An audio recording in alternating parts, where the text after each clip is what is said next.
TFI ने कुछ दिन पहले एक लेख लिखा था जिसमें यह बताया था कि कैसे भारत की कांग्रेस पार्टी हमेशा से चीन की तरफदारी क्यों करती रहती है। अब इसकी वजह सबके सामने आई है।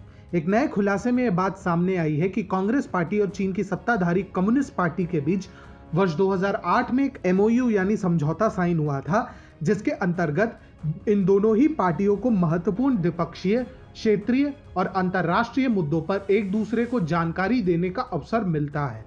इसकी कोई समय सीमा नहीं है।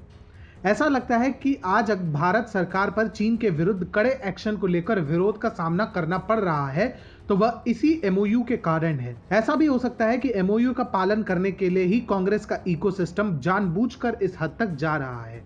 बता दें कि विश्व की सबसे भ्रष्ट राजनीतिक पार्टियों में से एक चीन की कम्युनिस्ट पार्टी और भारत की कांग्रेस पार्टी के बीच ये एमओयू वर्ष 2008 में साइन हुआ था। कांग्रेस अध्यक्ष सोनिया गांधी अपने चीन दौरे पर राहुल गांधी के साथ गई थी और उसी दौरान इस समझौते पर साइन किया गया था।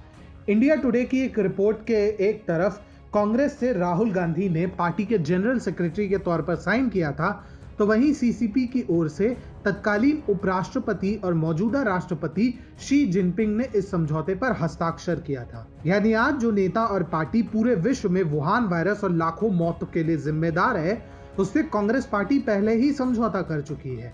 इस समझौते के अंतर्गत दोनों पार्टियों में कई तरह के आपसी मुद्दों पर जानकारी साझा करने की बात हुई थी, जो द्विपक्षीय, क्षेत्रीय और अंतर्राष्ट्रीय भी हो सकते हैं। शायद यही कारण रहा है कि कांग्रेस ने कभी सीसीपी का विरोध नहीं किया, या फिर राहुल गांधी अक्सर चीनी अधिकारियों से छुप छुप कर मिलते रहते हैं। पिछले वर्ष की ही बात है जब लोकसभा चुनाव के दौरान राहुल गांधी ने मानसरोवर की यात्रा के नाम पर चीनी अधिकारियों से वे मिलने गए थे।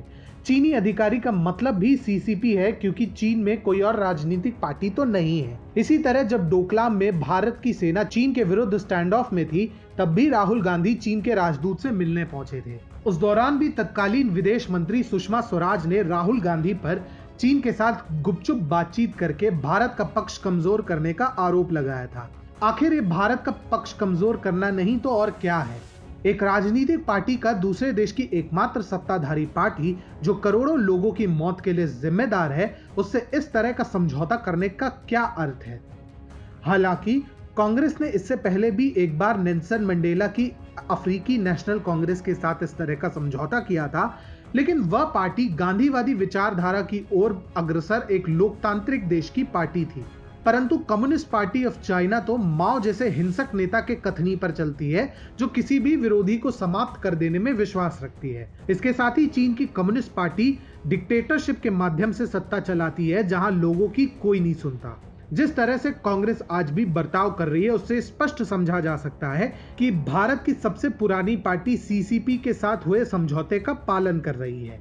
अगर ऐसा नहीं होता तो फिर कांग्रेस पार्टी अपने ही नेता अधीर रंजन चौधरी द्वारा चीन के विरुद्ध किए गए ट्वीट को क्यों डिलीट करवाती?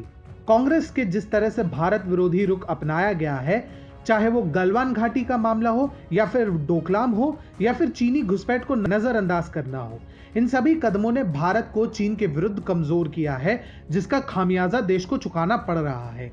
कांग्रेस पार्टी ने चीन पर हमला करने के बजाय अपने देश की सरकार पर ही हमला किया है, जो दिखाता है कि उसके लिए देश नहीं बल्कि सीसीपी के साथ हुआ समझौता ज्यादा महत्वपूर्ण है। अब एक बार फिर से कांग्रेस पार्टी का भारत विरोधी तत्वों के साथ सांठगांठ का खुलासा हुआ है। अब जनता को यह तय करना है कि इस पार्टी को क्या और कैसे सबक सिखाया जाए।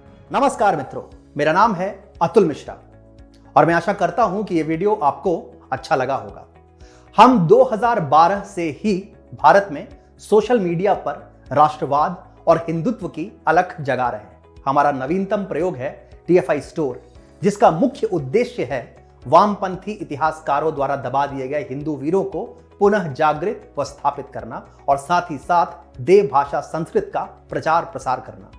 आपके द्वारा खरीदे गए T shirts, mobile covers, posters इत्यादि द्वारा प्राप्त धन हमें इस युद्ध को आगे बढ़ाने में सशक्त करेगा।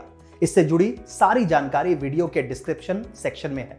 आशा करते हैं आपका सहयोग नित्य निरंतर मिलता रहेगा। नमस्कार, जय श्री राम, जय हिंद।